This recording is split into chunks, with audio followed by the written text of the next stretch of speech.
महत्वाची बातमी अहमदनगर जिल्ह्यामध्ये श्रीरामपूरमध्ये आज बंदची हाक देण्यात आली आहे। शिवरायांच्या स्मारकासह श्रीरामपूर जिल्हा घोषित करा। श्रीरामपूर जिल्हा कृती समितीची ही मागणी आहे। पवन येवले आमचे प्रतिनिधी आमच्या सोबत आहेत, अधिक माहिती जाणून घेणार आहोत। पवन,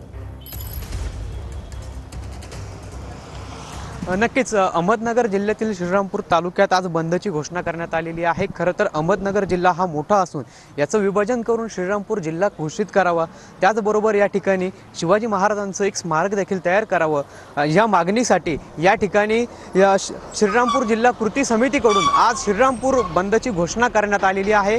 खरं तर गेल्या 42 दिवसांपासून या ठिकाणी साखळी उपोषण सुरू होतं। आज या उपोषणाचा 43वा दिवस आहे आणि आज शिर्डी दौऱ्यावरती मुख्यमंत्री उपमुख्यमंत्री येत आहेत।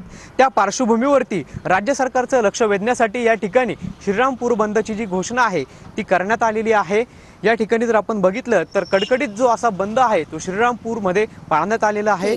या ठिकाणावरील व्यापारी संघटना असतील किंवा अन्य संघटना असतील त्यांच्याकडून देखील या ठिकाणी या बंदला पाठिंबा देण्यात आलेला आहे आणि कडकडीत असा जो बंद आहे। सविस्तर माहितीसाठी अपडेट सातत्याने तुमच्याकडून जाणून घेणार आहोत।